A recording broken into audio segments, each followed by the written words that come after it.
И снова с вами Карасик шоу-бизнеса «Башкирская домохозяйка» и ваша любимая рубрика «Один день со звездой». Сегодня в нашей рубрике «Один день со звездой» знаменитые артисты Республики Башкортостан и Татарстан Зинира и Ризат Рамазановы!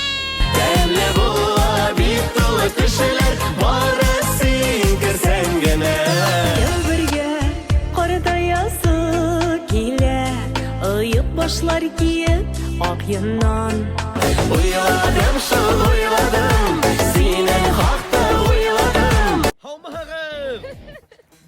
Горячо. Был настоящий башкирский конский колбаса. Көрдің мені мәде ұзын и зур. Тегіде қытаты Татарстандан әп келгендер осылай қабылды. Алардықы тонкий ғана нәдекіне белекескене. 2 сағат ортта болған келгенше киіп еді ол. И настоящий башкирский гречишный мед. Короче, доктор, сегодня будет очень интересный выпуск, потому что Ризат и Зинира Рамазановы сами по себе и очень интересные. И они нам разрешили сделать рум-тур по ихнему дому. Вы же знаете, что не все артисты, между прочим, разрешают делать рум-туры. Единственный, кто разрешил сделать рум-тур по дому, это была Ирке, Элвин Грей и вот третий Зинира и Ризат Рамазановы. Они живут в поселке Царицыно. Сардар яшаган поселок. Зұрғи сондайсың, рахмат еосың. Сколько стоит вообще здесь земля и дом в Царицыно? Біз алғанда 1 квадраты 600 мың еді. Это сколько будет? 1 квадрат 600 мың. Біз енді архитектор Яулап деп айтеген дизайнер, ол бізге мына шушы үйіне веш нешек біз тілегенше барсында ішлеп берді. Короче, достар, біз вообще таң ботинкахынан келіп еттік. И как раз таки электрик завтракка. Что же едят на завтрак, скоро узнаете. В основном каша пішірәбетін. Каша пішірәбіз, балалар дұрыс тоқлану. Я көкей пішірәбіз. Көкейді яратамын. Көкейді яратамын. Сенің бұда мен автоматически ешіктер тілі башқұрт тілінде. Да, я тоже заметила, когда вы келіп түшкенен, Зинира айта, біз асығы бітті күттік де. Обычно тегі асығы бітті, ол біздің тегі башқұртташа түгелеші. А мына әлбет айта, мен құрсаға сұқты де. Жоқ, біз тоже шулай дейбіз. Да? Кто не знает, вообще Қарайдел районы Яхнам тишігінде урмандар, таудар арағында орнатқан Қарайдельский райондан, между прочим, Зинира Рамазанова. Представляете ме, Қазанға оқырға келгенде, Қаныштан өзінің Хүйеркеменен, Хүйерке это любовник плаватель, я забыла, в тот раз меня тоже сделали замечание, что Хүйерке это, оказывается, плохое слово. Короче, познакомился со своим любимым Ризатом. Это получается, ведь не Башкортостанда оқыған қыды. Қайда оқыған? Уфа саңғат училищесінде. А потом почему решили Татарстанға барып? Менің оқытушы Римма Рушан, ол қазір енді өзі дүкан. Сені Қозанға кетіріп еді. Білмеймін енді. Нешепті шулай, все, тебе надо в Казань, тебе надо в Казань. Ол өзі келді, вступительный экзаменлардан менің білен. Біліп қара, нендей оқытушы, бүтін ішлерім қалдыр, вступительный экзаменлардан 10 күн мен біліп. Мен енді, біліп қара, мені Уфаға оқырға кіргенде 15 яшы ебет енді. Шулар тігі тыңлағамын менің оқытушыларына. Мен әнейді балақайым қоя барасың, нешесің, кімге, білмеймін Қозанға барам. У них с Ризатом не было никакой любви. Это правда вообще, что вы были сначала друзьями? Друзья, ол енді Ильсия Бадридинова түркімінде ішледі, ол барушы болып юморист, болып Да вы что? Подождите, это очень интересный факт. Прикиньте, друзья, оказывается, Ризат работал у Ильси Бадридиновой ведущим и юмористом. Енді оқырға бек жүрмеді де, хаман гастрольда оқша ішле, әмен старысты. Мен бұл ерме В смысле, вы в одном курсе, что ли, учились? Да. И біз нешіктер әтпілемеші шекілді едегенді. Вообще его ненавидим. Как репетиция жетті, ол бұл. То шевли. Я говорю, ширлия мемейтам, ол гастрольда оқша ішлеп юри. Ты представляешь, ол оқшылары шоқатлы шандыра еді. Красный звезда байзан бар бет әлі. Ешетігі. Шуны көзіне сүртейді де, оқшыларға келіп. Міне мен шерлим ауыртам деп шаналары, представляешь? Вот актер, блин, а? Вообще, я ему говорила, говорю, біз сенемейтам. Госэкзамена, наверное, инвалидной коляской вообще разделили, потому что он вечно больной. И от людей планировался один шаг. Соңғы елінің госэкзаменлар. Нешектер түркім білән бірге уже кештәрін отырабыз енді. Самый селения шашке алыпқан бақыт, шымыртылар, моя красота, любовь, морковь. И нешектер шонда оралашып кетті біз амыры яқын еді. Просто были друзья.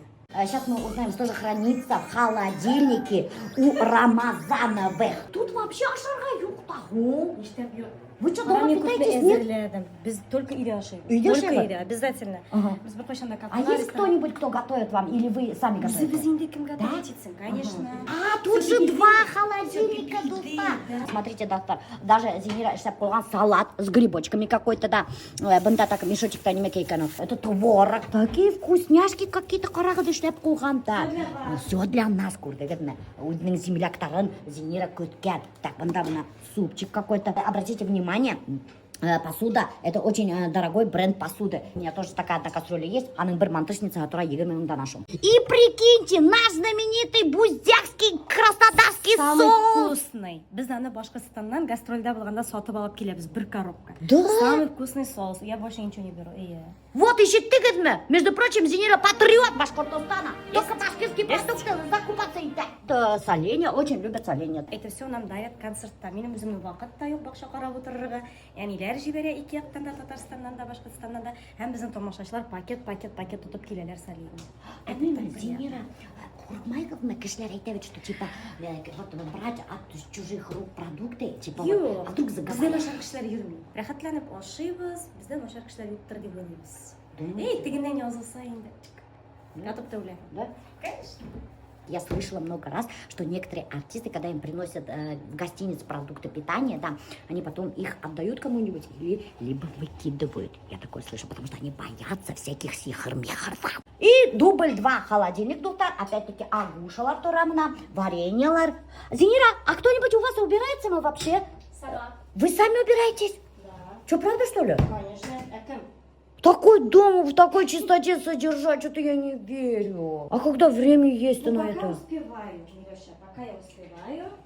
Слышали? Пока молодая. Зинира сама убирается. Так, вот у нас морозилка, доктор. Морозилка хранится. Опять-таки, очень сильно, оказывается, семья Рамазановых любит вареньялар. Представляете, алар менің хымақ любит вареньемен хөрпілдеп сейсірге. Ана морковтарды жорканы өткеріп алып қылған. Прикиньте, помидор даже туралып қалынған. И сюда. Тыштағы морозильник. Тыштағы морозильникта, да? Ага. Второй морозильник, доктор, и холодильник пятинте. Тут заготовки. Смотрите. А кто котлеты готовит? Әни, Татарстаннан жіберді моя свекровь, все готовит. Да? Да. И присылает вот такой Да, потому фабрикацию. что она знает, что у нас времени нету. Вот менің қайнам тоже Айгүл келіндашыма іштеп бере, менге бірде іштеп бергені жоқ. Вот, наверное, яратқан келіндеріне гіне іштеп берелер. Зинираның қайнағы, представляете, отправляет ей, оказывается, вот такие вот готовые котлетки. Посмотрите, доктор. Пельмешки, блин! Қарағыз немінде белекескене қайнағы пельмень іштеп берген, достар. Такой красивенький, да. Ишеттіңіз бе? Нендей келін, шундай пельмень. Все заготовки вот так вот қайнағы еберем. Тут тоже заготовки, одни заготовки. Қалай рахат өтеді Зинираға? Конечно, ол үйінде убирать істеп үлгірі. Если аға қайнағы білін, біз плотки, дат пельмени іштеп еберем. Келгіне қойды, бішірді, и все, Аллах аппар. Кайтып келем авылыма, қаршы ала күл бойлары, балық тұтып ойнап өскен, енешлері елғалары. Кайтып келем авылыма, соқмақ түшкен орамнарым, ұрап ұзам әлі тағын, бір туздырып тузаннарын. А правда, что Зинира сама убирается дома? Чистоту, порядок содержит? Иә, дұрыс, потому что біз бұл үйні түзіп бітіргеш, көшкеш, Зинира мен айтайын, жер тұрышы ауырға керектерді, мен мынадай болдыра алмам дейінді. Ну, конечно, большой же дом. Иә, мен енді тегі олмайы, менің башта ол осознавание тегі алып бару, мен бүйтмейтім. Министр түгілді, менде тегі жоғалық оңға бейт ақша төлер, но жалқыдана түгіл. Тегі менің башқа сыймады бұл нәрсе енді. Башта өзің жештіріп қаралым етем, болмаса, күшің жетмәсәм етем деменде, и ауырбыз дейдім.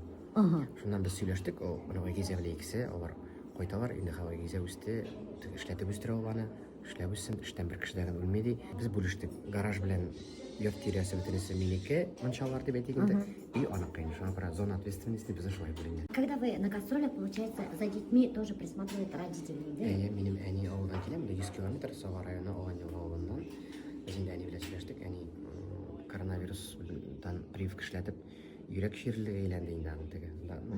Үйрек дұрыс ішкен типме башады. Әне метамейді ішті оғады берме, фермада ішлейді біздің енді, советта сокращение қалепті да. Әйтәм салқында йөрмә, ошо без үзебез сезгә ярдәм итәрбез.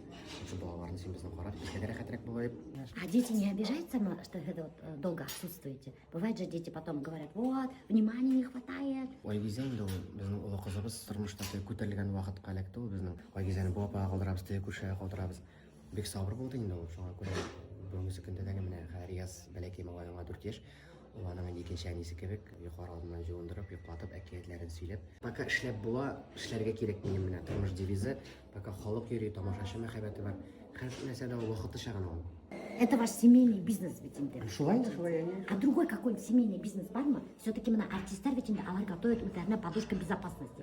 Потому что им бүгін, как говорится, на коне, ты сегодня звезда, а завтра может пойти все на спад инде. Әле бүгенге көндә дөрес әйткәндә, андай бизнесыбыз юк. Яни инде уйлап берем, какой-то бер кранник агып торырга тиештеләр бит инде. Ләкин бу сәхнәдә бүгенге көндә бик күп чыгымнар таләп итә. Җыр сатып аласың, аранжировка, костюм, аппаратура бар, гастроль, солярка, ашау, куну, төркем, зарплата. Ничектер ике җирдә ике казан асып булмый. Шуңа күрә без әле пока шушы сәхнәгә бөтен көчебезне, бөтен матди бөтен ресурсларыбызны куябыз. Җырчыны җыр итә кеше. Синең репертуарың матур икән, үзең тәртипле матур гына яшисең икән, яхшы булырдыр дип уйлыйм инде үземчә инде. Шул кеше хәзер хайпта яши ди, безгә инде әйтәләр, әйдә тамашачыларны күбрәк җыярга, анда синең берәр кыз белән үбешкәнең төшәбез дә, оказывается, любовница бар икән моның, любовница булмаган бер туганы булган икән, потом чыгарабыз, тегеләй булай. Концерт оештырусалар просят артистов, чтобы они делали хайп, чтобы люди шул хайпты күреп концертка килгәндә, даже чтобы типа давайте сделаем так, как будто бы Ризаттың любовницаһы бар. Прикиньте, концерт оештырусалар такие вещи предлагают. Каша суына. Каша. Она достар, бен каша ашаганда дальше развивать шул теманы. Чем больше хайпа, тем больше люди вами интересуются. Но Ризат и Зинира Рамазановы не хотят идти по этому пути. И, кстати, я же вам говорила, не помните, года 2 назад, что когда я позвонила им, вот Ризат взял трубку и представился ихним менеджером. А это был он. Помнишь, да, Ризат? Я хәтерләм. Син башта алмадың. Аннара потом үзең звонит. Мен бу записывать, наверное. Потому что теге мин азрак карак сине караштырабыз. Мин сине бик ярата. Шуны үзебездә менә подписаны. Шуны карашым теге кытыртып сөйләшергә. Они подшутили, короче, надо мной. Редко же кто соглашается одним уюн күрәтергә. Как вы вообще согласились-то? Теге кемдер әйтә бит инде. Счастье любит тишину, личное пространство, кеше күрмәсен, кеше көнләшә диләр бит инде. Без бу интервьюдагы теге ничектер показуха нәрсә өчен мактаныр өчен түгел. Без бит урлашып төдемәгәнбез Шулай дә. инде. Пашите как лошади белән өйдә тормай, балаларга ас калдырып, анда без присмотра. Аны син аңлыйсың, кемдер аңламас хәмер, кемдер көнләшеп кара. Бер кеше әйтә, син ди башкирская мәхәҗәкә белән не шути ди. Инстаграмда да әйтеп куйса ди, алар ләкин булды зазвездились итмәләр дип. Сиңа ди. Менә сиңа не. Шуңа күрә әйдә лучше не шутить. Карале. Азрак куркып та шакырдым инде сине. Котылып булмас мәйдан әйе. Меня даже, конечно, отказывают, Таля, мне потом дальше язам. Элвин Грей тоже мне и Кирилл не давал же интервью. Меня даже сәхнәгә менеп мен айтам, интервью дашмы дигәнем. Аның охранаһы мине сыгарып берди ваш концерттан. Тегез аша, менә бу бик тәмле. Это что такое? Бу үзем дә белмим. Мен вообще бик бәхетлемен. Үземнең бер туган сестренка гүзәл сеңлем монда Казанда. Һәм менә Ризатның бер туган сеңлесе. Алар икәү генә гаиләдә. Бер нәрсә булса, все туган апа килеп җитә. Менә ул кичә килде. Кстати, ул сметаник пешерде. Это кибет түгел, магазин түгел. Трубочкалар, блинчиклар, то есть кейтеринг чакыртма. Ризаттың апайы. Вот еще дигәнме? Ризаттың әсәһе, значит, мамаһы полуфабрикаттар. Без әзерләп монда Зинирага ибәрә. Ризаттың апайы килеп өстәлдәр накрывать итә. Ул ничәсен иҗиш тора шуңа күрә. Монда бит нәрсә әзер бит. Зинирга инглизем дә рәхмәтлемен. Менә ул бик туган җанны, ул бик саран түгел дип әйтәсем килә. Дохи булды икән, сеңне кашкарды икән. Мен сиңа биреп куям. Менә әнигә нәрсәдер кирәк икән, пижама. Мен сиңа алып кайтып бирәм. Синеке минеке юк. Мин кайсы вакытта алып куям, минекеләрне күбрәк тәгәрдәге монда яшәгәч, минекеләргә. Кеше әйтә, син хатының усал. Шулай бу күренә генә ул. Бед водолитар шулай. Күренәбез, что такие как будто какие-то злюки такие. А на самом деле без вообще в душе юмышак кына кешеләр бер. А что ты смеешься-то? Правда, что я хочу сказать? Крылья ангела. Ризат, а кем по гороскопу? Скорпион. Скорпион. Ну, менә минем теща әби. Ол действительно скорпион. Да ладно. А что, теща действительно скорпион, а Ну, меня? Ondan сезіле ол барыр. Оқытушы, во-первых, ол жесткий. Ол тураға критиканы айтып бәрі. То есть аның мына шундай повадка бар міне. Шағып. Да ладно, ол сенің білен генә шул. Йо, мені әшәкі демеймін. Ол тұрмышта керек. Бұл может менде болмаған сипаттардар. Может, міне мен кішіге турусын бәрі бәйтірге қорқ ұяламын мен. Менің бүтін азабым шу. Ол прям айтып қояды аған. Айтты да ұнытты. Бір-бірігізді, наверное, чешеман саған. Міне. Да. Біз хаман гастрольда бит инде. Гастроль дорога очень изматывает. Біз теге yolға барғанда да достар белән, әйтеп дегенде экскурсия алабыз монда. Я говорю, нинди экскурсия мейтә, менә миңа пляж, все. Чисто шундай ятып кына отдых керек. Кызынып, рәхәтләнеп, чәй эчеп тәмле ашап. Түгәрәк белән пиво ташып. Вот, зато честно. А то күп артисттар, между прочим, мен смеем, мен вообще не употребляю, мен зожник, тип кутыралар. А менә күрдегез мен кеше, а мен пиво. Әлі біз балықларда барабыз, өзіміз білен кипкен балықлар. И семечки. И вот Альберт тоже шулай. Турцияға бархақ, үйдемен главпивторға барып. 5 кило алып барам. 5 кило И балық. семечки алабыз. Нигде балық алмай. Семечкалар апарып тоже накрывать та, үстел, поляна, утра. Кешелер, мужиктар йөри, ошайтып үтіп кетелер, қарап деген. Дай чуть-чуть рыбки деп. Ондай, потому что юқ. Біздің мәселе номердегі простой ғана болса, менде сөйлешіп, көштен ештері бірлер беріп, түгі с видом на море шондайына егіл, Түркияда шулай мені партиет.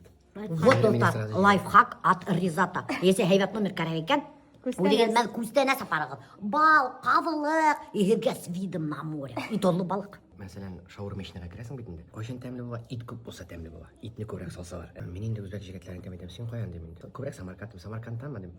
Самаркандтан деймін. Сен қоя деймін. Мен тәмеймін да, но мен тәмеймін. 92 жылы барда біз көшеніп кеткенбіз, мен тәм демейді, Самаркандтан демейді. Сен қоя тұрдың дейді. Мен тәм Ленин хайкарын білесің бе центрда мен тәм. Шунда деймін. Ей, бар деймін. Совет Союзда бүтін дә Ленин болға бітті. Мен итні тұлтырағына. Махаббат көптен таныш болған, қағидәне хаман қабатлай. Өзің яратмаған, хин яратқан, хине яратмай. Вы вообще самая красивая пара между вами. Жаттырмай. Я, Қазір ошап іші тұрғанда қарекесіз сені. Потому что мен дәмді ашаттылар шуға мен. Мына өтеді қарайым, өтеді шоу-стегі такие костюмы у вас яркие, Зинираның көлмектері, это же вообще келіп сыға шундай прямо Әмәләсін кішіге жарабатып болмайды. Ебіреулер yazған. Бұлар хаман секірелер. Енді вроде біз секірмейбіз де, нормальный жыр. Салмақ қана жыр бар. Біздің бірге қартаясы келе деген яңа жыр олай. Икәү бергә картаясы килә, ыйып башлар киеп ак йоннан. Ебіреу yazған, Зинираның хаман бір түрлі көлмеклері, желкелері кіл ашық деп бір түсілі көлмек киеді. Мен битінен нәрсе кигенім білем, біз 7-8 көлмек ауыстырабыз аңадыр. Значит, получается, прямо не уқып, қарап отырағын, Йо, комментарийларды, мен да? түгел. Вообще, мен Зинер айтады, қой телефоныма деп, біз сөз бердік. Смотрите, обратите внимание, уже который раз замечаю, это Ризат, оказывается, хейтка очень тяжело воспринимать критику и просматривает комментарии, доктор. А Зинира говорит, эй, нафиг шуларды, немеке қарама, уқыма, внимание обращайте на. Ғадеттеден шулай. Шулай ашуланырға. А может мен бір нәрсе айтсам, ойлап қоям, господи, нәрсе айттым енді. Алар өзі кері бұрып алып кетеді. Ир кішілерге келгенде шулайрақ жұмшақ қойған. Йо, жұмшақ көңілден түгіл. Міне мен кішіге шалтыратам екен. Кіші менің шалтыратуыны көре, перезвонить етмесе, менің кішінің шуыны олмен зач мені құрмет етмей. Екінші тапқыр звонитіп барым, беке оқушы болса. Екінші тапқырда перезвонить етмей екен, все. Кіші сообщение жазып жауап бермей екен, сен уже галочка көрінді оқылған.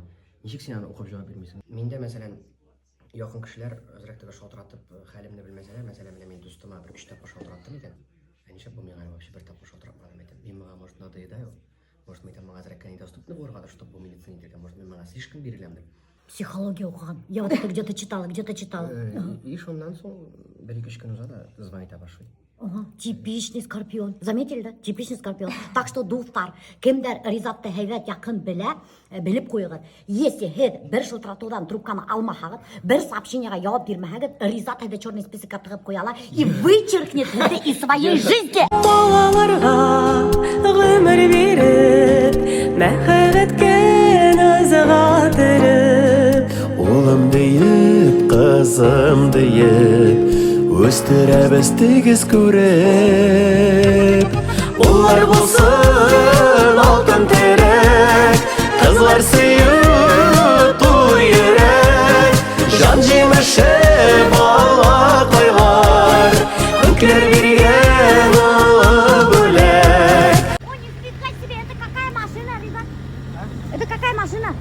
Күстейдер деген машина жудырғаным ишек қатты.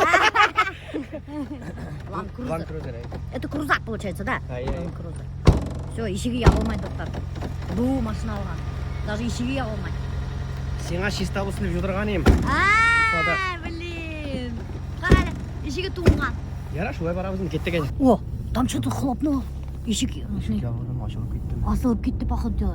Весь царский поселогында весь мусор туып қалды. Шан бүтін нелерді, пабликтарда, ядырда, звезда, Ризат, весь мусорын раскидал по всему поселку деп. Ябылмадым. Кеттік, бүтін машина братайда. Айма. А еще екінші машина бар? Зенернікі бар бейт. Зенеранка. Ага. Мы поедем на другой машине, достар. Крузактың ишиги ябылмай. Вот тебе и крузак. А Жигули бұға ишиги ябылыр ене. Хадыр мусорды алып кетеміз Лексуста. Курдикінде мусорды ниндей машиналарды алып үрден. Это садик, что ли? Я думала, біз садикка келдік. Мусор сала тұрған жер.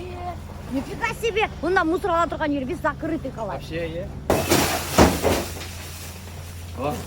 Қапшығын алабыз. Чем қапсығын алауы не понимаю. Білейм, ауылдан шулай. Әтенейден деп етеміздің, әбей бабайдан қалған. Қапшық мен нәрсеге мен жалқы. Әйбет бейт. Қапшығы зор, ауызы әйбет, көп мусор сыя. Шуға қоям дағы, шында жиып барам да қапшық біләң әне ташым.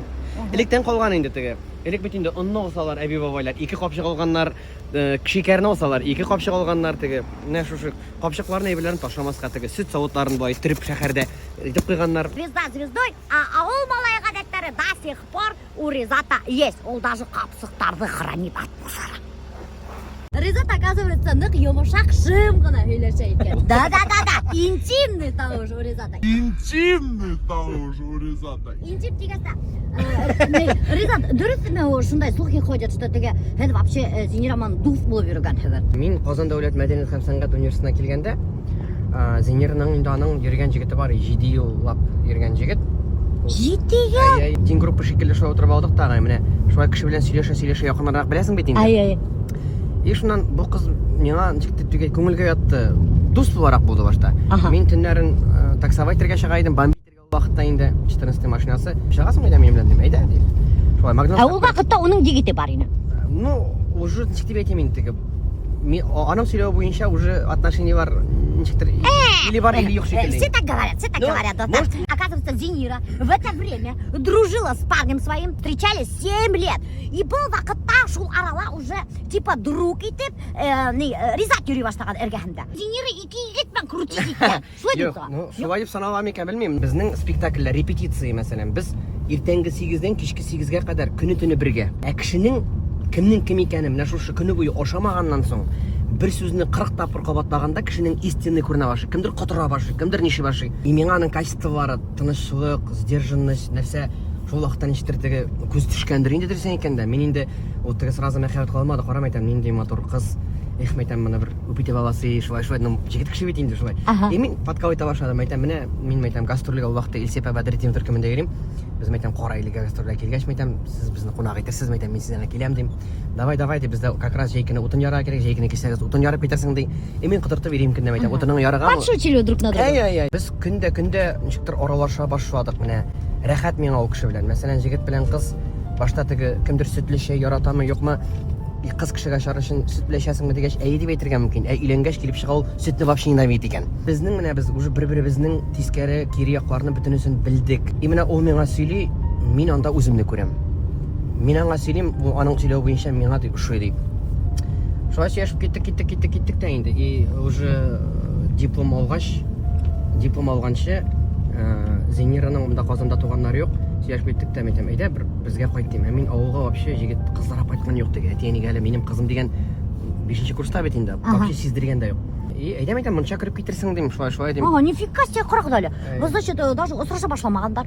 Буны уже кунакка сакырган и сразу мунса кертергә. Представляете? Мин хәзер уны минем может әтиәнидән фатихаласы килгәндер. Әти кеше күрә бит, синең кешеме юкмы икәнен.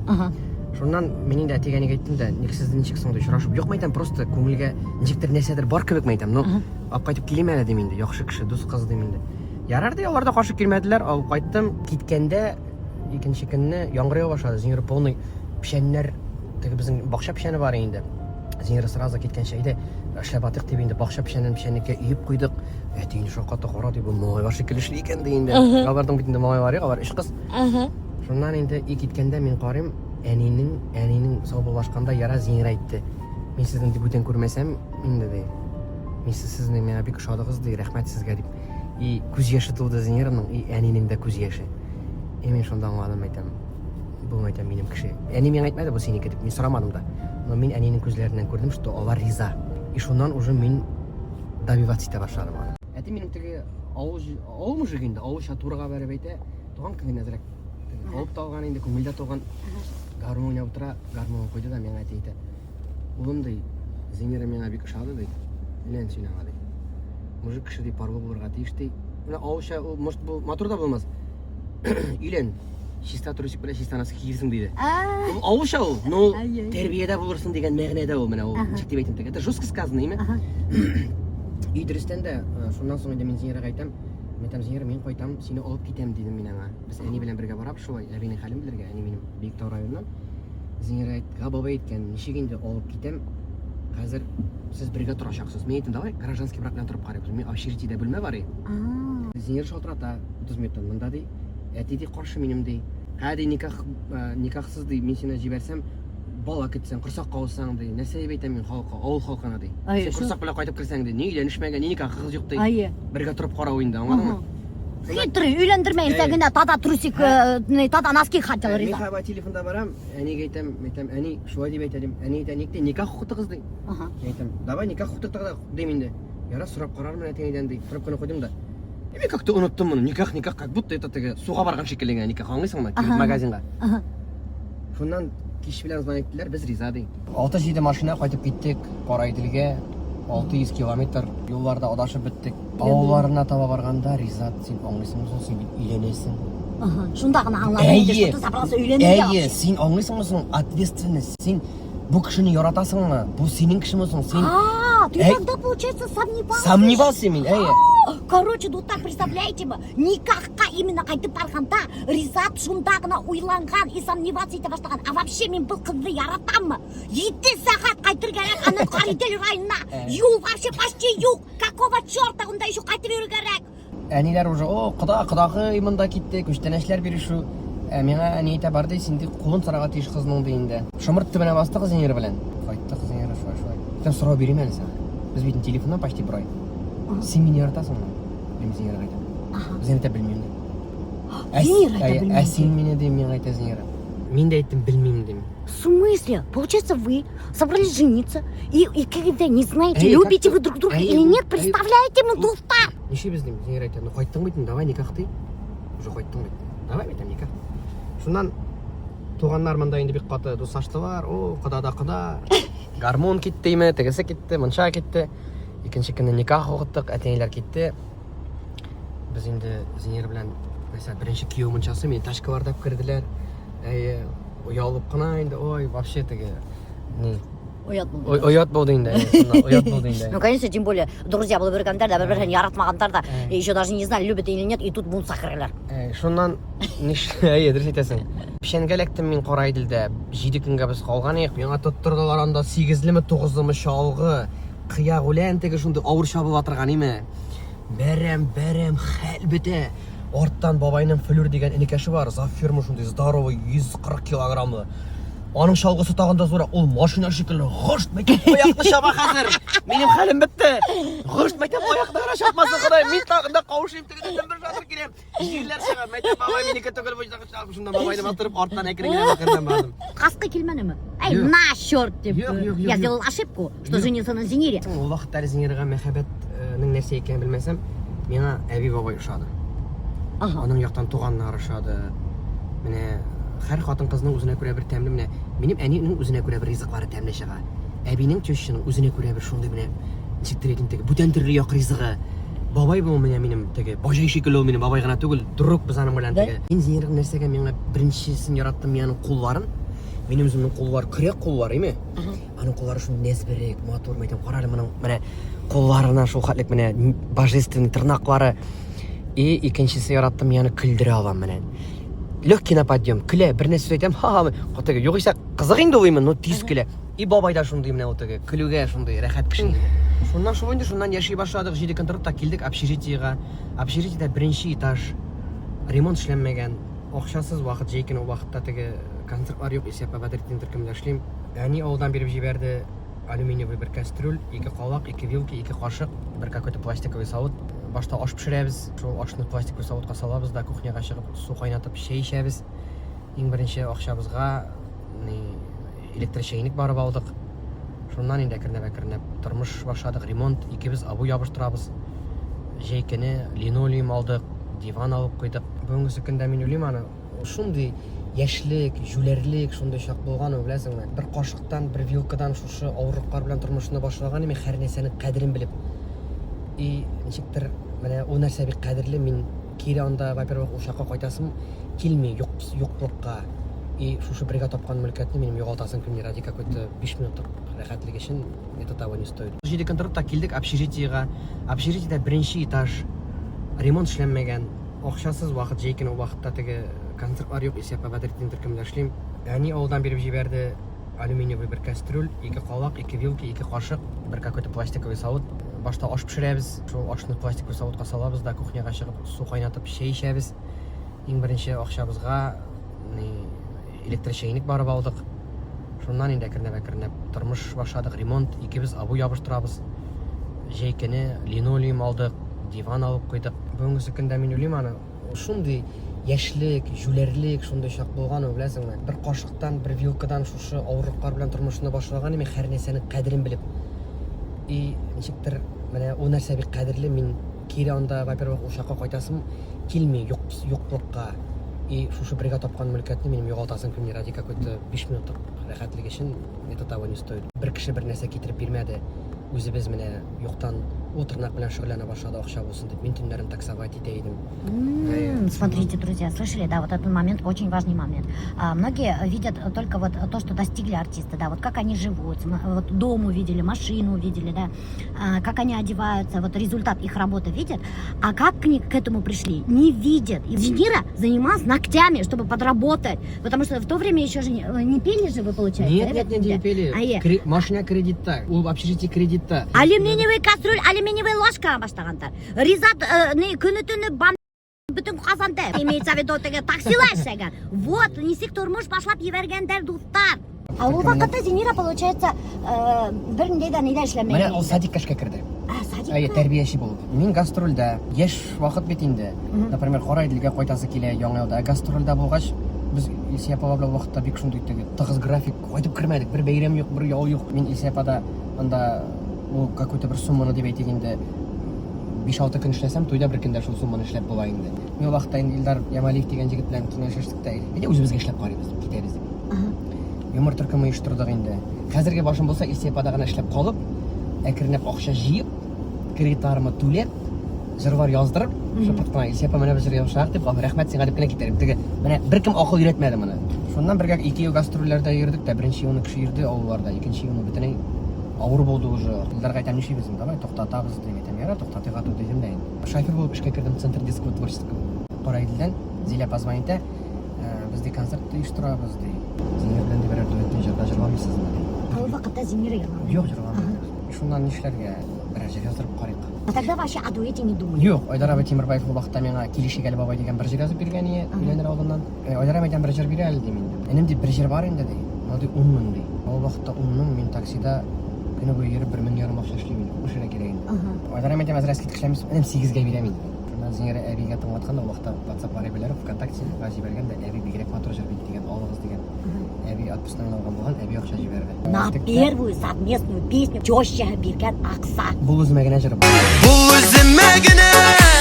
үземә генә, без икебез тигез яр икән. Безнең беренче җыр. Шуннан җыр булды и радиоларга бу җырны мин бирергә килдем. Радиолар әйтәләр, бушка да сине беркем куймый ди, акча ди. Әйе. Помните, я вам говорила, что бушка һәрнең йыргыды бер дә куймай. Ха, нишләргә? Мин шофер булып эшлим, зарплата вакытта 7-8 мең инде инде. Опять тещаңа звонит. Юк. Базага калдырыгыз тәкъдим итәм, буш вакытта куерсыз дим инде. Әкренеп бу җырны мөхәррирләр куя башлады, бу җыр. Үзләренә охшагандай. И кеше радио туганга барам, кем җырлый бу җырны сорыйлар. Шушы җырны куйыгыз әле. Ришат Хватуллин әйткән, кем җырлый бу җырны куяр, шу җырны бу үземә генә дип. Ришат Хватуллин әйтте дип, мин әйтәм, Ришат дип кеше. Вообще шундый вакыт күтәреп килгән вакытта. Об этом вообще можно говорить? Можно или Ну, если это правда. Жырың хит, Ага. тормышыңда әллә мондай жыр тагын була юк. Жырны надо раскрутить. Мен айтам крутить, без күп акча кирәк шулай. Шуннан мин кайттым да әнигә. 150 мең грамм. 150 меңме 200 мең Ага, әнигә. это на телевидении, на радио. Ул вакытта 150 меңгә бер семерка машина салып була. Офигеть! Представляете, мы вот доктор, думаете, что артистлердин ерларын бушка куялар на телевидении и радио. Да нифига подобного. Представляете, мана, ул вакытта шул хитовый ерга, чтобы постоянно крутили на телевидении и на радио, мана Ризаттан 150 мең граммдар. Об этом вообще можно говорить? Можно или Ну, если это правда, Если почему это нельзя? А у вакытта 150 меңгә можно было, говорить, купить целую семерку. Новую, да? Нет? Новую! Офигеть, на радио, когда этот крутят, и на телевидении крутят песни, они думают, что вот просто такое. Да нифига, типа, вы сейчас слышите именно историю зарождения дуэта Зиниры и Резата Рамазановых. Әни белән әти белән киңәшәшсәк тә инде. Әни әйтә, бу дип башта инде, кая дип алакаем. Ну, конечно, 150 килеп чыкмаса ди, үзегезнең общежитие торасыз ди. Без мәйтәм бара тырышабыз, берсеннән алып торып булса да. Инде 2 үгез бар ди. Шуны да әйтәбез ди. Вакытта үгезләр 40 меңгә 80 мең сум акча бирделәр ага. Калган 80-не мин әнинең абыйсы бар, ну, двоюродный Фуат дигән инде. Шул стройка белән шөгыльләнә дип иштем дә инде эш сорадым. Прикиньте, мына шул ерде беренче ерга чөйшә биреп торган акса бит инде. Потом, чтобы раскрутить эту песню, Ризаттың ата-әсәһе, мама с папой продали 2 үгез. Это дуэт родился, между прочим, 2 үгез хату. Получается, что ведь Меня дуэт? сораганы бар, сезнең популярностьны да әйтәм. Әти хәм 2 үгез дидем мин сразу интервьюда. Вот, видите? Шушы Фуат белән сөйләштем дә, әйтәм, эш кирәк миңа, шулай акча. Бригада җыйдык, мамай бар, YouTube'тан карап, техниканы берне биш ябыштырабыз. Так что артистлерді не нанимайте на строительные работы. Көрдіңіз, ютубтан қарап бұлар, короче, не іштегендер. Фундамент, понимаете? Нормально тора бит, нормально сукырмидер иншат. Песок Волга буе булгач эме, менә бай казырга кирәк где-то 1 метрдан кырыйрак, чтобы йөрергә инде. 2 метр казыдык та бер көн. Бер соңгы почти битергәндә мин көрәк алганым аста. Обрушение булып, мине прям кысып куйды. Хава мен ком җегетләр тиз генә откопать итеп, үлемнән калдым шунда малай. Үпкәләрне кысып куйды, прям менә бай прижимать итеп инде. Нифига себе! Дуэт по Зинирма ердайм, типа, ерды раскрутить итәм, тип, кеше даже чуть үлемдән калган. Эшләп чыктык, брусчатканы җәйдек. Брусчатканы җәйгәндә су акмый. Ну, конечно, ютубтан карап эшләгән. Шушы акчаны илтеп бирдек без телевидениегә. А я думала, балаларны частный садикка йөртәгән. Ризат, юкмы? Без үстек обычный садикта шуңа күрә. Балалар үзеннән. Обычный садик йөртә балаларда. Прикиньте, а я думала, они какой-то шикарный частный коммерческий садик йөртә. Сейчас же модно коммерческий садик бирергә. Частный садик балаларда. Я даже это удивилась. Такой Советский Союз вакытындагы садик, прикиньте, караган. Спайкизене йөрттек инде теге. Кыйбат садик карады йөрткән булды шылады. Воспитательләр яшьләр балалар белән эшли белми. Монда күчкәч кызыбыз да шушында йөрде. И Рияз улыбыз да шушында йөри. Шуңа күрә ни. Главное теге, беләсеңме? Не то, что обертка внутри. Балага ошый, балага рәхәт, бала развивается, уйный, кружоклары бар. Безгә җитә. Бәйләм белән без сезне әниләр котлыйбыз. Сезнең өчен без О, нифига себе, это что? Это татарский садик, что ли? А? Татар башкорт теле ул бер вакытта да бетмәсен инде, чөнки ул безнең бит инде теге әтиянидән дигәндәй килгән тел. Мин бер гастрольгә чыкканда бер артистның баласы русча сөйләшкән иштем дә, кешеләр фотога төшкәндә үзе татарча җырлап бергән була, милләт дигән була, баласы русча рәхәтләндереп сөйләшә дип сөйләшәләр. Ул вакытта мин өйләнмәгән идем. Ага. Мин Иште үземә торып шул истә калды. калды, мин телим, мин тырышам, менә балалар белән гел татарча өйдә сөйләшергә. Телне югалтасы түгел, тел барыбер гаиләдән тора, гаиләдә. Без инде менә татар мәктәбенә йөрибез, Агизә безне инде. А, еще татар мәктәбенә. Мәктәбе, татар Прикиньте, мына балалары татар садигына йөриләр, и татар мәктәбенә йөриләр. Прикиньте, гимназия какие патриоты, Рамазановтар, дуслар. Йондыз булам тип, акса эшләйм тип, чтоб клип сыгарыр өчен, чтоб аның йырын телевидениела, радиола крутить итен өчен, үгезләр хатып беткән, чуть үлемдән тире калган сака. Представляете, нимәләр генә күреп бетмәгән Ризат. Чтобы бер йырды яздырыр өчен генә, узнаваемый булган өчен генә. Прикиньте. Это вообще капец тайынды история. Нешейсің тұрмыш бит инде. Если бір ерға шундай теге интигудар көрген, я боюсь представить қалған ердарман неме болған екен. Өте. Ну, теге ашаған білмей тураган біле деген сөз бар бит инде. Дөрес. Һәр кешенеке җиңел шикелле ул менә. Аларга гына рәхәт. Алар гына дип бер нәрсә дәген урланып эшләнмәй бит инде. Вот, Хезмәт. әді уйда иғданда артисттер күт секіртіп, анда матур итеп киініп, ерда бір нужа көрмейді. Көрдіңіз бе? Кеше бір ер яздырам деп кенә немелер эшләтмәгән. Ер астында тұрып қалған, үгіздер атып өткән. Мин концертлардан кайта идем. Әнем әйтәм, "Пшәле кыстыбый. Мин синең өчен эшкә барам." Иртә белән шул фермага килеп керәсең. Суык, теге резиновый галуш ботыйны сапогины киясең, теге киемне асларын чистартасың. Шуннан тинаш, он, күпме хезмәт, шуннан өйгә кайтып, өйдәге малны карарга кирәк, обедтан соң тагын барырга. Мин барыбер шөкер итәм безнең шушы эшебезгә барыбер чистада, пөхтәдә, сүзем үтеп җылыда, мотор төпшисең. Мин авыл хуҗалыгын бик яратам. Мин җырчы булмасам берәр авыл хуҗалык кешесе буласым килә. Менә минем дустым бар. Алмаз Зарипов дигән ул икенче хуҗалыгым безнең районда, менә иң көчле гомумән Татарстанда хуҗалык. Ул шуны җитәкли, ул җырлый. Аңа кызык сәнгать, менә сез сәнгать ничек җырлый яздырасыз шулай. Миңа авыл хуҗалыгы кызык. Менә бу комбайнда ничә миллион калдың, бу ничек солярка запчасть куена басым, әйтәм, санкция бит дип.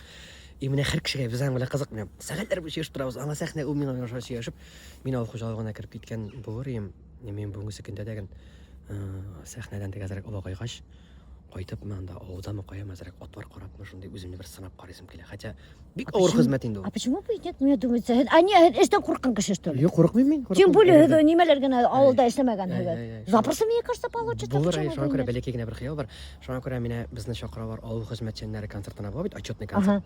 Шунда сыер савучылар, фермада эшләүчеләр утыра. Мин бөтенесенә рәхмәт әйтәм. Чөнки мин әни белән кайда гына эшләмәдем.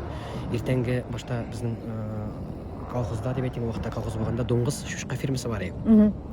Иртәнге 3тә әни белән торабыз, балават утырагында. Теге галушның бар кызыл эшлесе, бар каты галуш иртә белән суыктан ката торган шундый тверди. Шул галушны киясең, аның арты гел ярык була бит ул галуш. Хәтерләсәң, басылып кигәндә теге яшь кызыл эшлесе, теге лакированный андый булмый. Шул каты галушны киябез дә иртәнге шык дип атала инде теге расамы. Шуннан килеп нәрсәгә 3тә барабыз. Ни, колхоз председателе килгәнче теге бер сумка онны яшереп куярга. Әрекмен арасына. Булат, короче, колхоздан урмашып йөргәндә достар, представляете вы? Шуннан ни, теге даяркалар сыер савар да шушы кабаларына сөт өпкерәсең. Киенте белән ул сөт түгелә торак башына киләсең. Теге сөтне күрүгә теге шуш кабалар.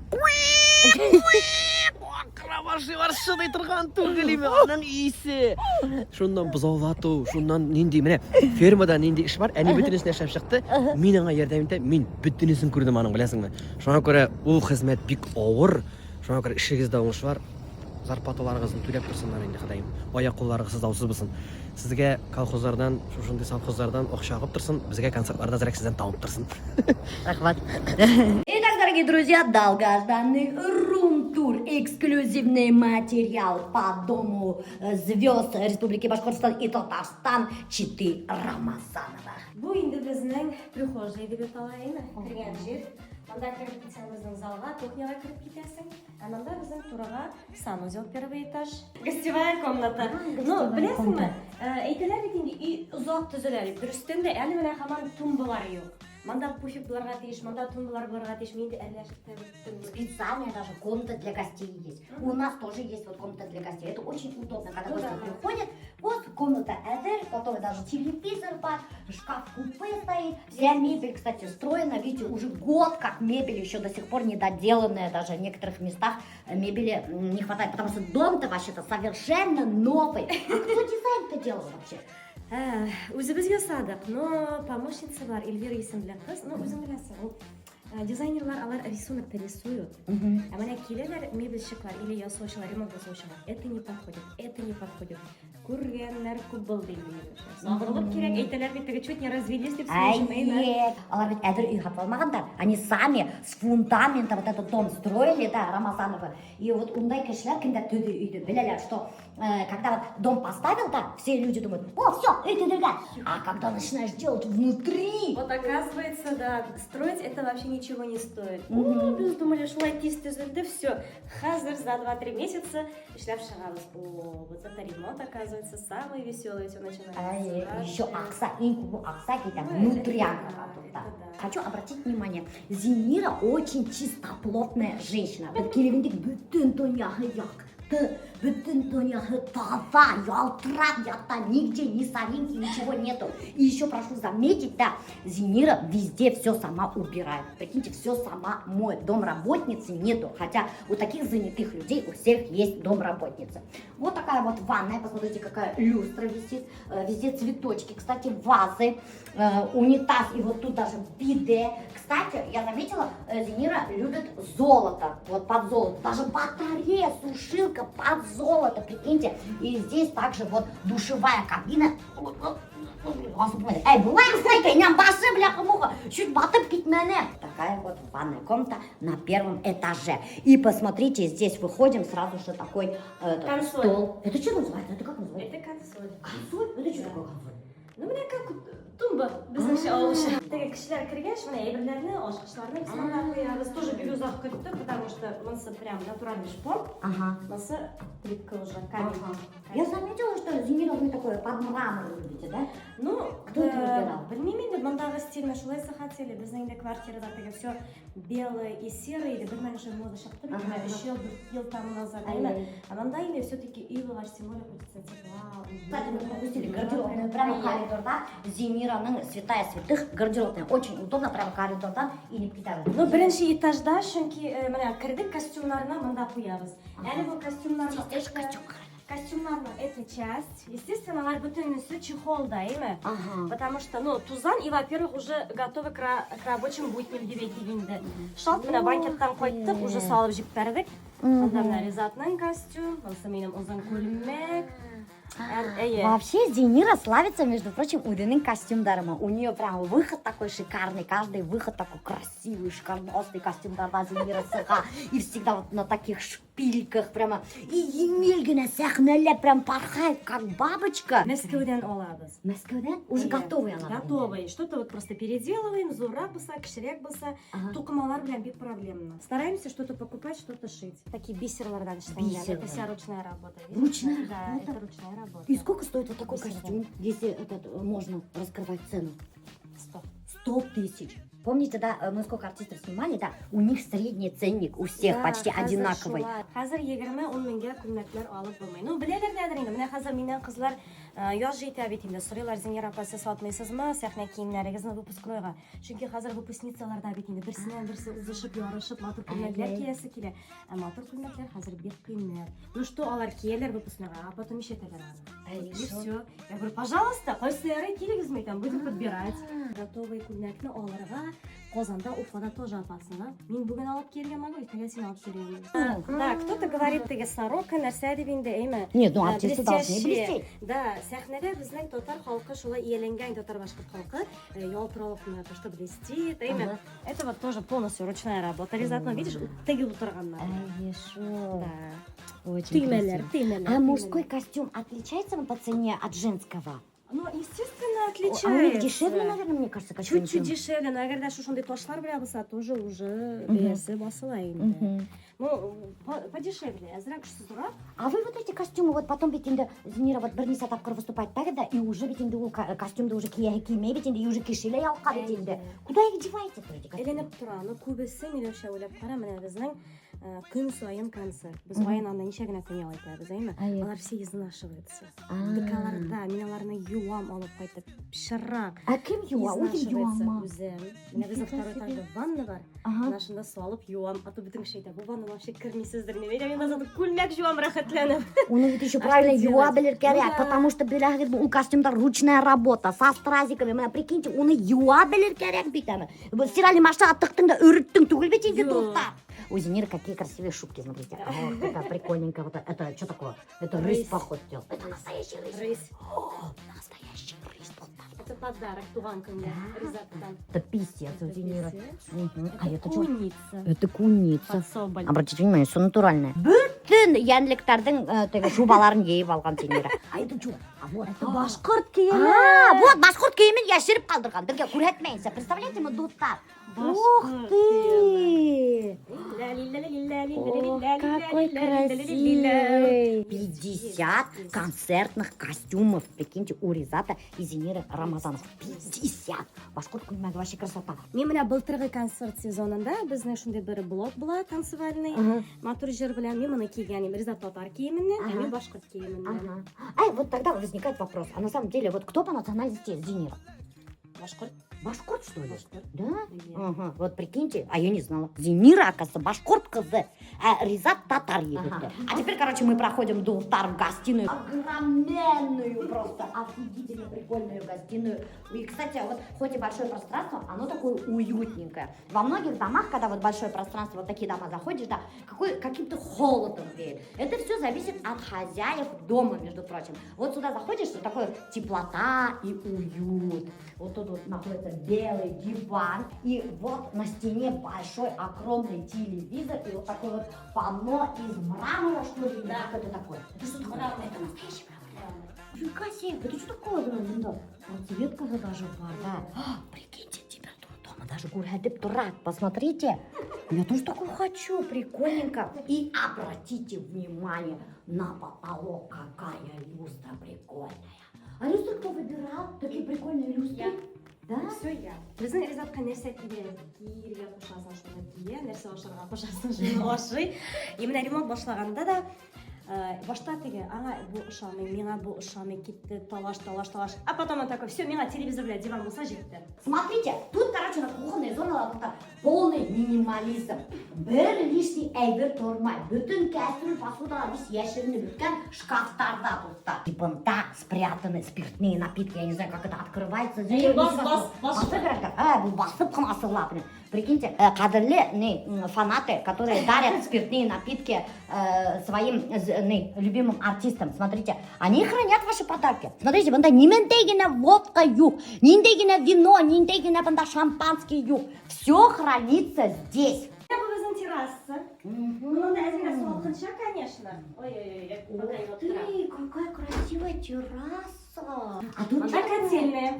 Котельная. Заходим в котельную. Мында уже жылырақ. Ух ты, мында рассада Зинира успевает. Мына Зинира не только у себя дома успевает убираться, она еще рассаду вот это Олеся такое на вообще. Энинеке. Калибрахол Әйе, какой-то. вот, калибрахоя нәрсем.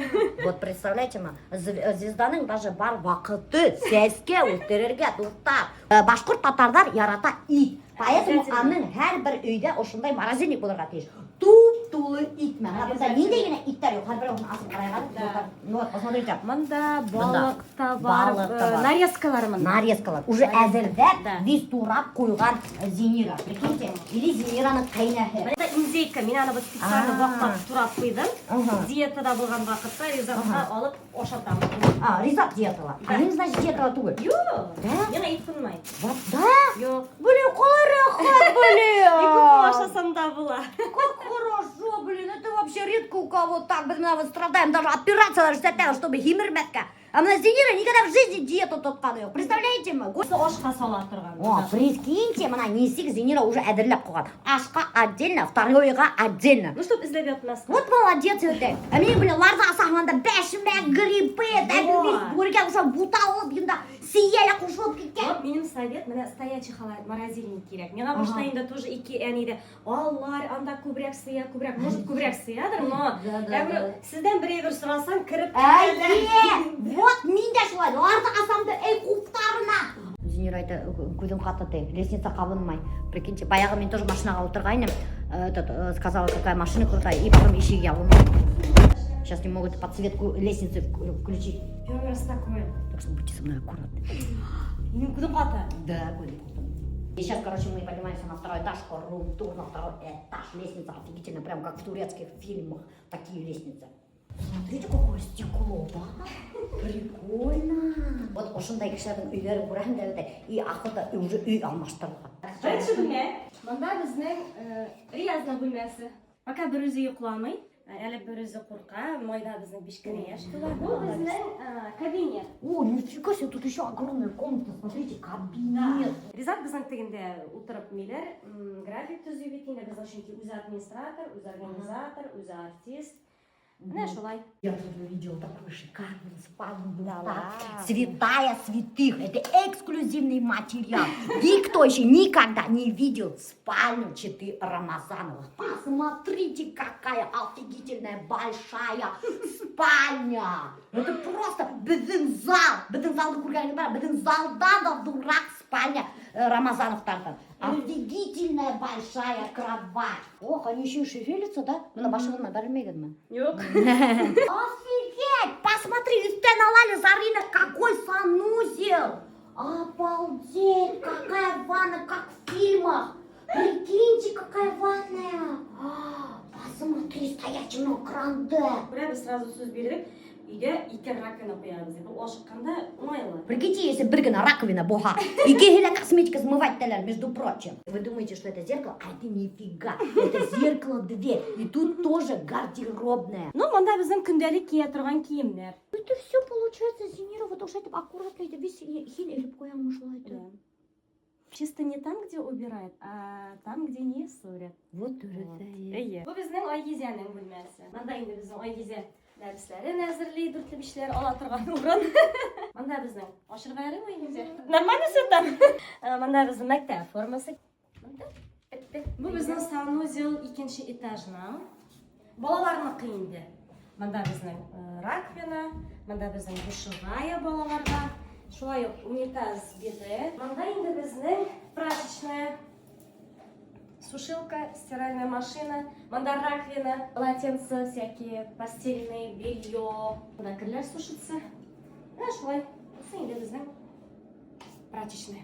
Кстати, я же хотела спросить. Ведьма. Нет, я слышала, что верите, что кустия юригеттер эвиге очищаться. Көбірек даже балалар біле. Біз шоңа көре міне біздің көплер айтайын нешет интернетқа балаларына қоймайсыз. Біздің бек көссінелер. Ол прямо моментально, что Айгизянікі. Бір интернетқа қойсақ, сразу я бірінесіне шығаның тәніне, я жылы, нашында саташып түнерінде ұяна. Біздің бек көстейі балаларға. Мен шоңа, ол біздің Ризат бекінде статус ек. Көбетін статус қоя, қойма мейтен биязына, қойма балаларына демейді. Мен өзім балаларына түшірмем. Көстейіні үшкіреді, әпсін-түпсін етеді, и все. Көстейедір енді кімдір яратып ихлас қарай. Кімдір енді бәлкі күн әшіпті қарай түрлі кісілер. Бір мың кіші сеңа қарап тұра деген сөз. Түрлі кіші бұла бетейді. Мана баяғы машина ішке алманы, и лестницаның перегорела лампочкалары. Сенен кібік ведьма. Да! Сен өзің лестницаны ішлеп кетесің. Вообще удобная. Это что такое вообще? Полиэтилен бұл пленка. Шерейме. Манда хит нәрсені пішіресің, зато противінде пішірамай. И, например, анда майы бар екен, бұл так пішіледің, и бик тез юыламын арадан. Мен посудомойка. Бәрәңгі білен ит қоярыз. Бұл уже біздің маринованные крылышки. Знаешь, короче, ну, что был тез пішсен, потому что уже был маринованный тауық бит. А вот ты вот спортом не занимаешься, Зинира. А как вы поддерживаешь форму? Никак, что ли, получается? Технаряз, неше сағат. Бикейдат спорт. Үш сағат мен каблукта күн сайын. Спорт на сцене у них, понятно? Ну и вот как думаешь, уже не пишем икиэтажный юрға күн сайын? Вот тебе и спорт дома! Дәмлі, мен даже ошағаннан соң отырып тұрғаным жоқ. Какой яту? Кім ошайды барып ятайын. Ну, естественно, закладывается жир, и то зарасың. Ауыр ризықтар яратмайым. Да? Да, Ауыр ризықтар это жирная пища, да? жирная пища, қамыр. А правда, что ты вот 7 лет дружила с одним парнем, и потом с Ризатом познакомилась, через 2 месяца за него замуж вышла? 7 лет дружила, и как это? Ты же уже, получается, замуж за него собралась, ведь не 7 лет пугал. Судьба, наверное. И он ему увидит 7 лет, это же большой срок. Язмыштыр инде ол. Қазір ол да әйбәт, бик бәхетле, ғаиләсе бар, шулай 2 баласы бар, бәхетле болсындар. Мен бик теләдем инде мен үз сүйген ярын табып, үйленсе ярар еді. Мен күйеуге шыққаша 4 ел үйленмеді. Ризатты көргенде қайдан күйеуге шыққан? Әр кішінің язмышы ерте бит инде. Яхшы кіші, мен нашар кіші деп айтамын. Біздің де Башқұртстаннан нашар кішілер жоқ, енді өзің білесің. Действительно, Башқұртстаннан нашар кішілер жоқ. А правда, что ты его первая вообще поцеловала? Ну да. Правда, да? Тұтып тұрды енді ол меңа тегі неше біссің деп. Ол меңа Ризат яған келерге де қорқайды. Нешектер шулай тегі менің егет бар деп енді. Скромный. Қазіргіне айттан болайын, Зинира башта өзі. Күзерсіз болды. Әйме?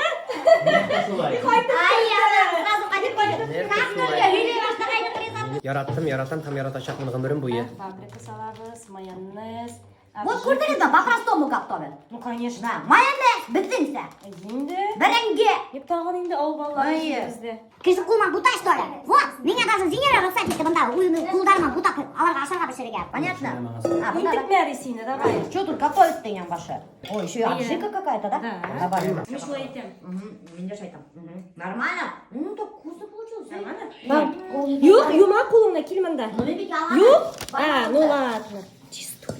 Ялан, жормақлынан. Әлі мене еткен была, өзі де ничего. Нормально. Бишчиста қыз, между прочим. Дети, наверное, скучают, когда вы на гастролях, да? Міне ең ауыры шынысы енді милеу шықпа. Енді хауа кезеге 12 яш. Ол енді біздің барысында оңлы. Оңлы керек, шығып кетірге екенін, ема. Что надо, все, на гастроли надо. А міне Рияз енді өзгіне біздің нерек. Он же Ауыр маленький. кешірі, әлі ол біздің бек ауыр кешірі. Келешекте біздің оңлар деп ойлаймын. А в планах есть Зинера третьего? Жоқ. Нету? Менің тазалық здоровье не позволяет. Почему здоровье не позволяет? Такой бестактный вопрос, конечно. Менің орқалар ауырта. Ол бет 9 ай еріге керек. И потом ансыдан мынсы балалар жалко. Мен балалар жалко. Мына шайларны қалдырып шығып кетіп. Ішіге қалдырып, мына шынсы еще жалко. Правда, что пары, которые вместе выступают, алар круглые сутки вместе ведут, до такой степени друг друга надоедает, что прям начинает друг друга, ну, уже ненавидеть инде. Ну, күн-түні бірге же. Конечно, уже ненависть келіп саған, достал ты меня! Сахна артында прямо чуть ли ирышып, талашып, қуғышып кетмейді, и потом раз, алсаң выбегает такая любовь. Есть такое? Бізде шолық кішілер, бізде бет енді инопланетянлар түгіл, қазір мен айтып тұрмайм, ой, міне бізде шолай ғана тергешмейбіз, но біздің бір айтқан сөз бар, Ризат білен концерт алдынан давай толашмайбыз. Нешік кіна нендегіне проблема болмасын, давай біз ана концерттан соң отырып сөйлешеміз. Ой, мен сені яратам деп сахнaya шығып, алда бұны үшін ки тамашашып бүтін нәрсені сезе ол. Әзгіне костюмларың үтікленмеген екен бізге концерттан соң прям йозалар. Әзгіне жыртылып кеткен бір шал бар біздің биюшіға, шуны даже йозалар. Биюші кезіне бір шал бар жыртылып кеткен. Прикиньте. Офигеть, блин. Кстати, я не первых уже артистов вот замечаю, которые сами ведут свои страницы в соцсетях. Почему-то люди думают, что это нет, это не они отвечают. На самом деле артисты сами отвечают. Вот Анвар Нургалиев сам отвечает, Элвин Грей сам отвечает. Алар даже при мне, если Каранар Сейралар, еще ответила вот алар. Да. И вот Зинира Мнен Ризат тоже сами отвечает в своих соцсетях. Достар. 40 минут общала. Я на старости лет буду вспоминать, что я у Зиниры посуду мыла. Зинира Арганда действительно Гулливер какой-то, блин. Нинди Гулливер. Не, Ризат меня Гулливер тяни. А на что сама Гулливер? Ириги я кле Гулливер. В смысле Гулливер, я кет, пардон, Гулливер. Это самый большой человек на земле. Ризат сені зурдиме. И гинем кудин яман, ты гин прямо утып карайган ты меня это. Вы тоже так считаете, что ли? Что меня кудин яман? Прикиньте, вот же лестница горит. Уже вон видела? Я же сейчас это выпускаю оздоровительную продукцию, забыла отдать. Вот это наш бренд. Тут, короче, есть все, что нужно вам, артистам. Черный тмин. Да. Черный тминді көрәгенме, даже бүтән артисттар біләләр. Әхіз білән әйтәхілген, что не эсмей хедрана. Это же самый полезный черный тмин. А много таблетка. Да, это таблетка, это капсула. Это же удобно. еще удобно вот с собой возить. На гастролях алтын киттен. А майды ведь тяжело алыверуге. Вот считай, черный тмин, очень полезный. Коллаген. Коллаген, очень полезный тоже. Вот Зиниран Кудырина, у Тухтамай коллаген это. Из-за чего она такая красивая и всегда порхает как бабочка. Тем более сустав тазы, который проблема с суставами, вот у Зиниры проблема, потому что у нее постоянно на каблуках работа. И вот беля, что надо пить коллаген достать. Да. И, кстати, вот куркумин тоже. Он для иммунитета полезный очень. И этот для мозга, работу мозга увеличивает несколько раз, креативность прибавляет, появляются креативные идеи, позитивные мысли. Ладно, слышала раз, что? Конечно! И, конечно же, Зинира Синол. Это хапаникен. Да? А что, на гастролях это, кстати, ашай это на сиген хата. Не дай бог, если она... А прикинь, будто вообще сен концерт алдынан. Да! Тоқтап тұрғыз миллион шапа берген сен алыштың. Эсим ауырта. Не дай бог, Алла сақласын. Это, короче, у нас на меде сделано.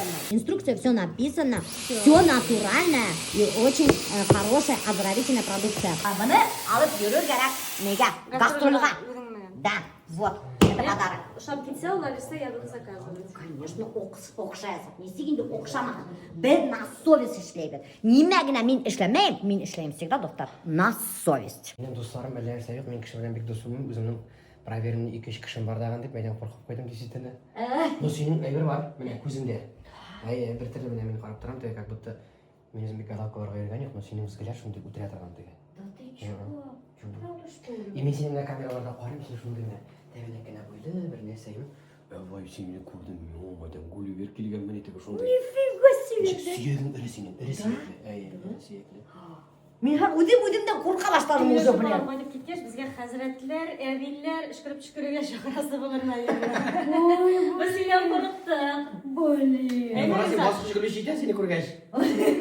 Өмірге бұл маған қалбетейді ол. Көп мәшіреген башқасы іштемей. Блин. Адыр мен өдеме уже қорқыны. Уже Ризат менің өргенде өтіп кете, көрген есі өтіп кете. Ұқынып, уже өтіп қарап мені ура өтіп кете, блин. Уфалықай. О, бляха-муха.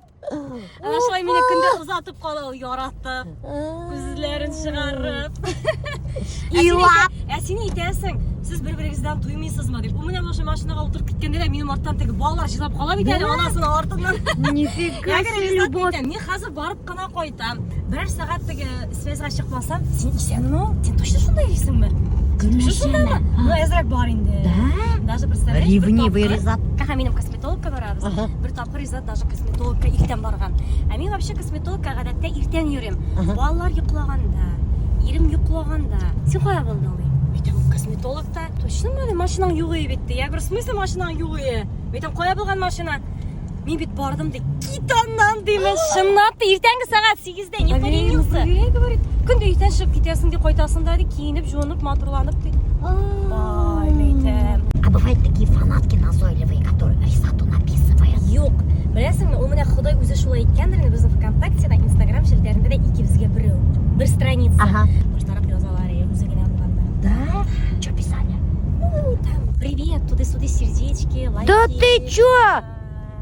Ризат өзі приветқа юрек қоя. Говорю, сен зачем юрек қоясың мейді? Ага. Ну, мен просто есенләшем, я говорю, ты понимаешь, хатын қыз мейтем, оно так не воспримет. Если Ризат юрек еверха, не думайте, что вы ему нравитесь.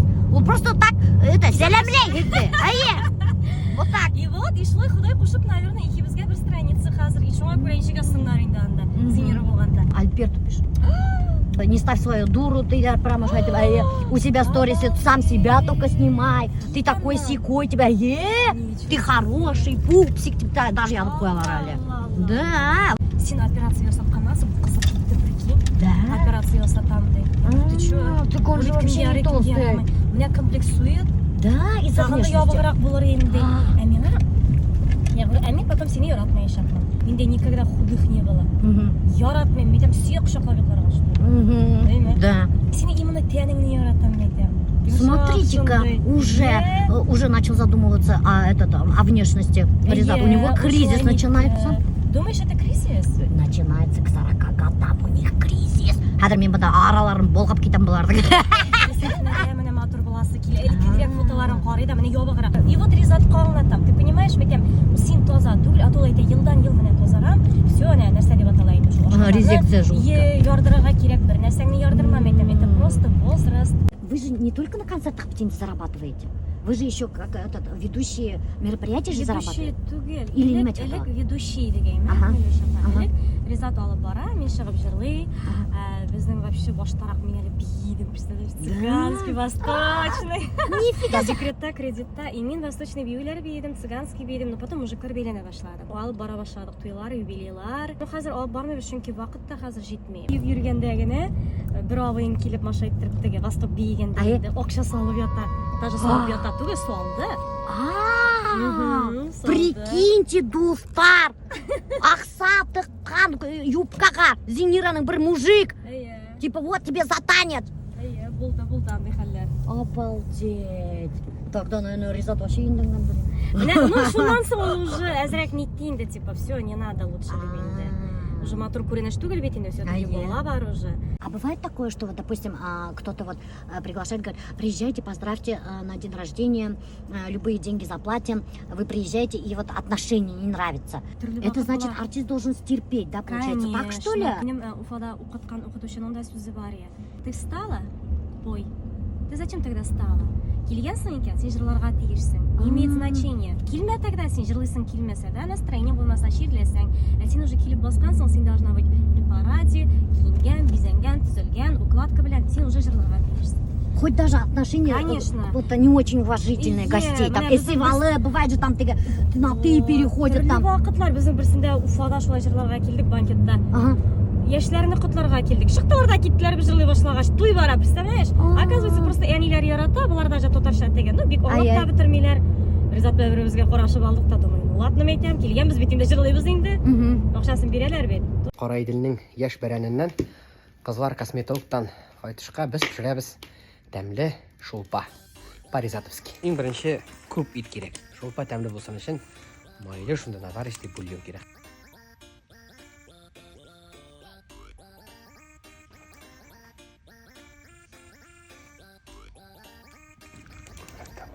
Ашка тузын салып була. Тимәү булмый кирәк. Артык тузы китмәсен. Бәрәңгене әршедік, ikkiге бөліп салдық, кешір, соған. Қазір маған рублист, болгарский перец керек әлі, еще помидор. Бұлар біз ең пішіргенді бір 2 күнге өкшіміз көп етіп пішіренді. Уже бисмилла айтып, оны айбын шушыға саламыз.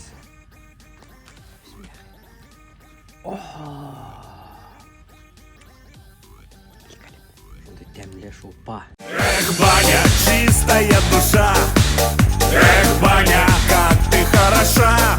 Зимой, летом, осенью, весной. Эх, баня, мы всегда с тобой. Зимой, летом, осенью, весной. Эх, баня, мы всегда с тобой.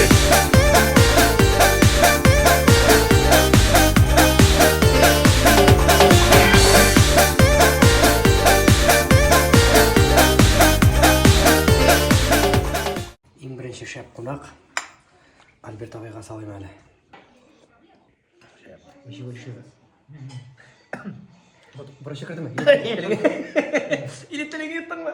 Сен сүйек қойырым бір тәрінке беремін, сен бір шуай. Ризығыбызның есімі Қазанда пішкен қазан. Тәмлі ма Альберт агай? Сен менен теге специально мақтап тұрған шекілі ма, сен теге бір-екі сөз айтып қой.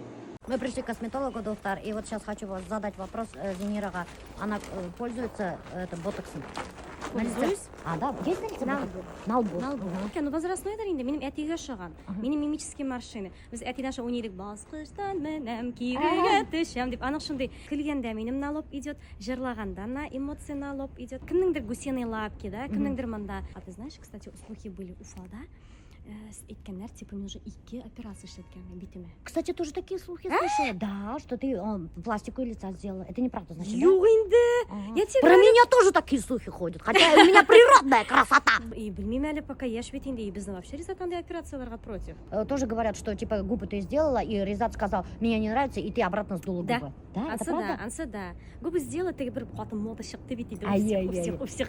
Ну, теге сен душе бір яшибіз, барысында шап барысы Ай, келе бит инде. Ну, в конечно, пределах... охота быть красивой. Да, ну в пределах нормы инде. Мен Уфадан келгеш, мында Башқұртстаннан. Ну, біздің өзің білесің бит инде. Уфадан инде саф хауа, Башқұртстанда, урманнары, табиғаты. Мен ана әйтем инде.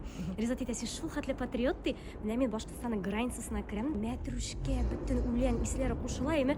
И мен уже әйтіп, ішкілі башымды шығарып барам. Ризат әйтә, ой, ну не убивай, пожалуйста. Но реально мен башқа түрлі исеймі.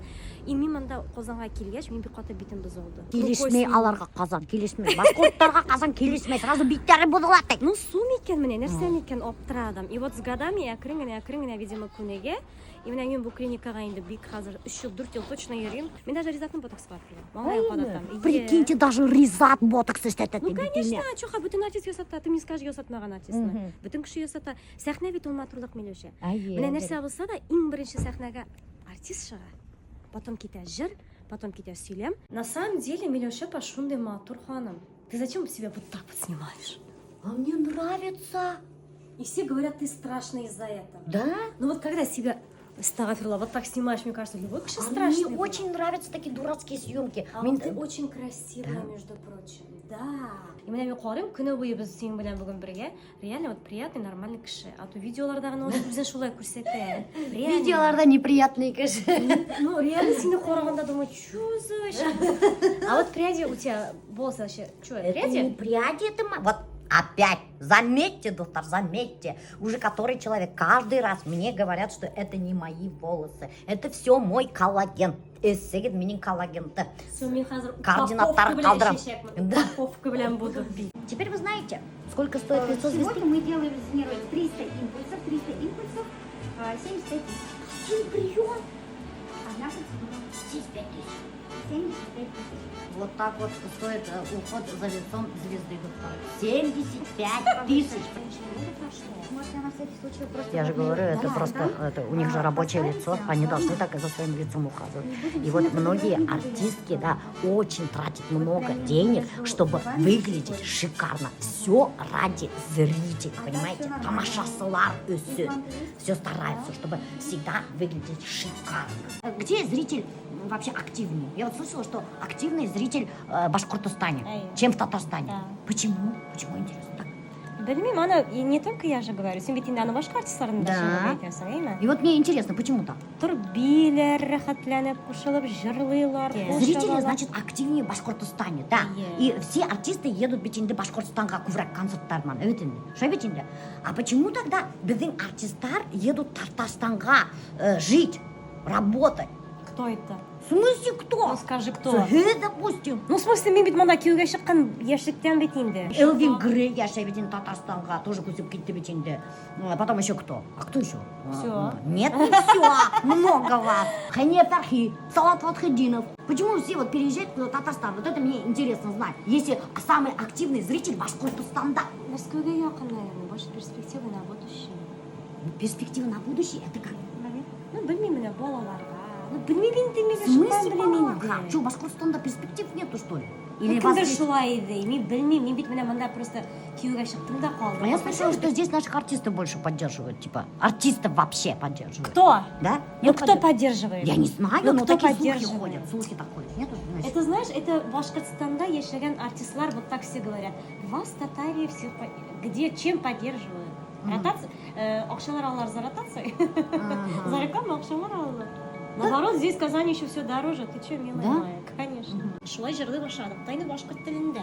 Ризат. Ну, мен де жырлый алайдым, а Ризат, представляешь, вот шып-шын татар Кстати, вы жігіті. получаете, и когда башкұрт тілінде емле, что ли? Әлбетте. Даже Ризат, Татарстандың первый татар егіті Ерлай башлаган башқұртса. Кстати, дұрыс, это первый, наверное. Да, Татар егіті. он первопроходец, татарин, который запел на башкирском языке.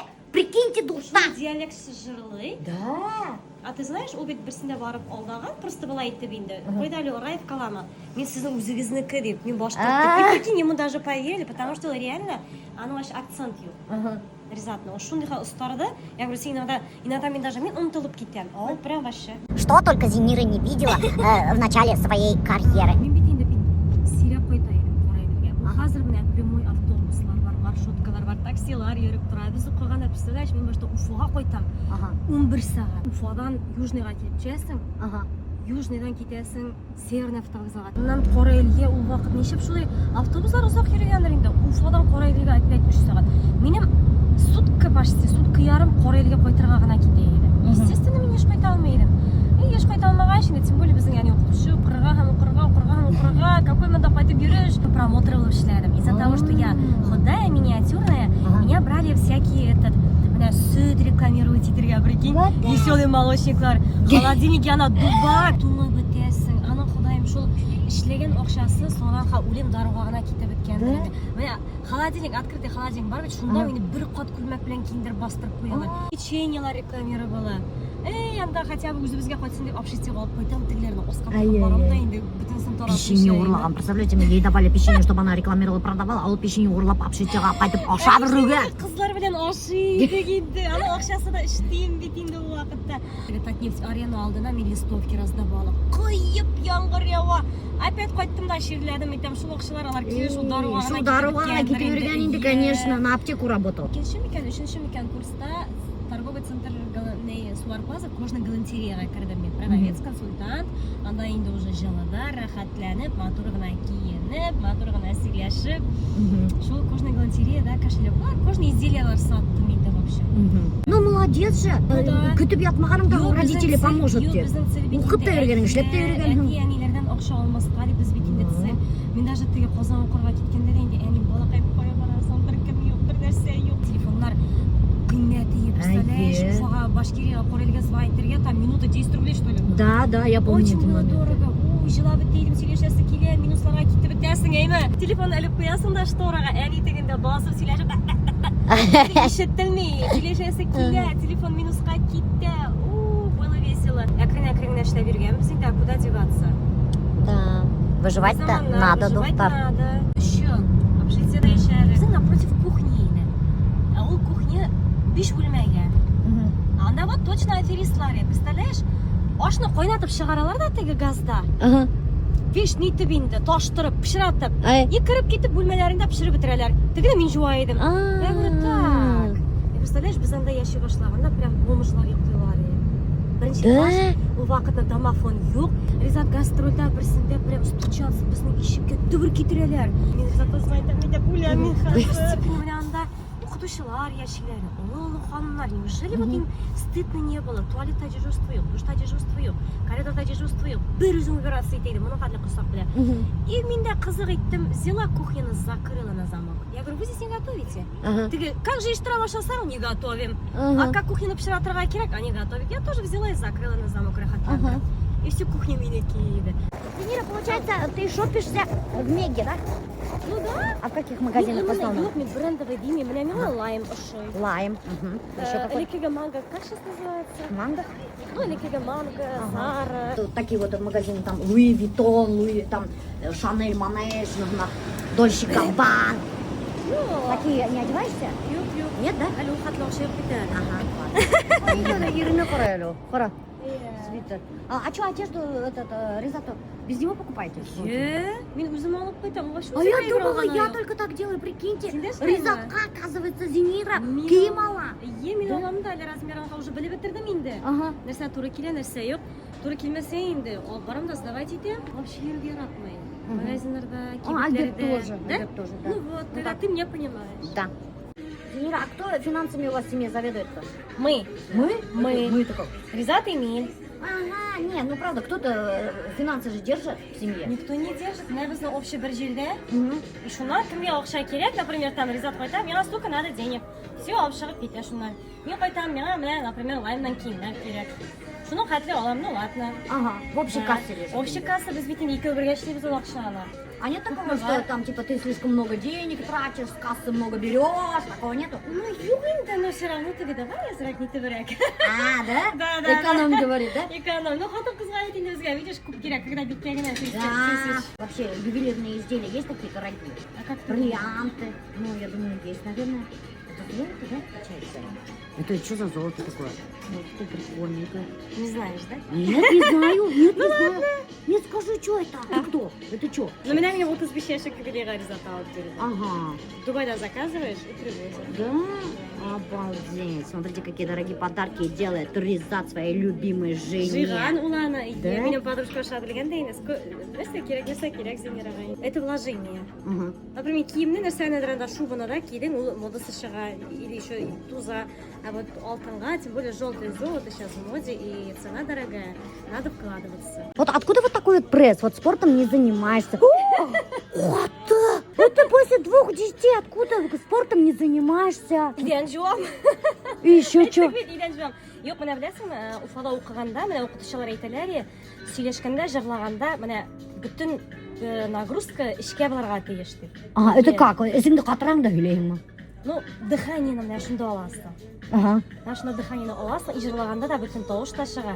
Мин менә үзем шулай дип уйлыйм. Даже менә хәзер мин сизгәнем бар. Ага. Анда бакча казыйсыңмы, яме, или бер нәрсә эшлисеңме, и реально я бөтен менә шушы мышцалар напрягаю. Да? Ие. Кто хочет такой же плоский живот, как у Зиниры, напрягайте свой живот и разговаривайте. Мойте полы сами, а не клинику вызывайте.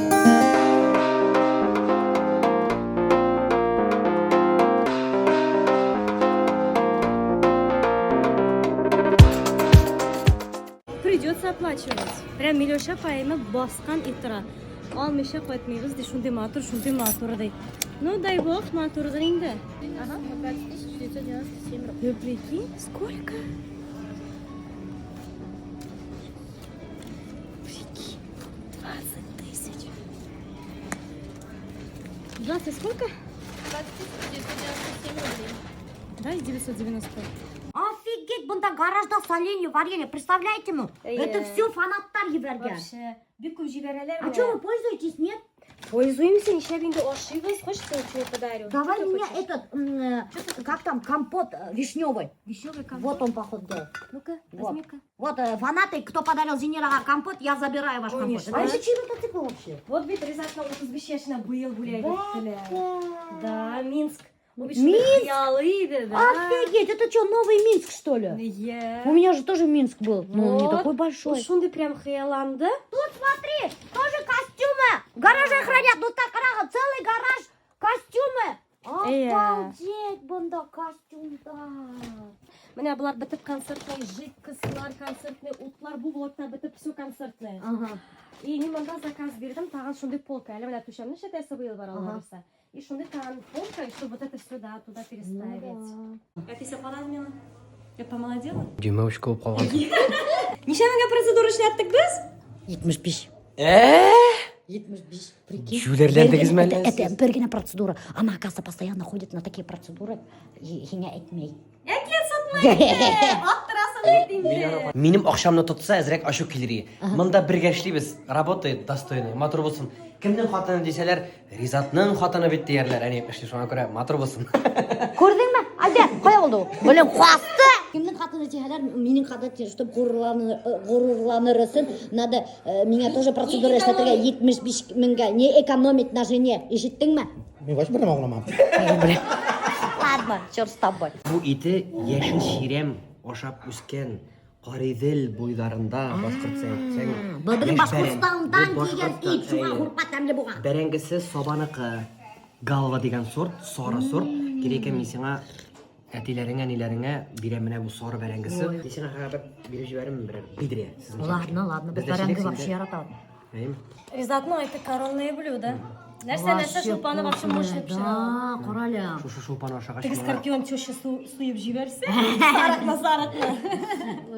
Шулпаны мен бірінші тапқыр пішірге жеңер айтты, все, малай ап қайтамыз дейді. Жүрегін жолладым.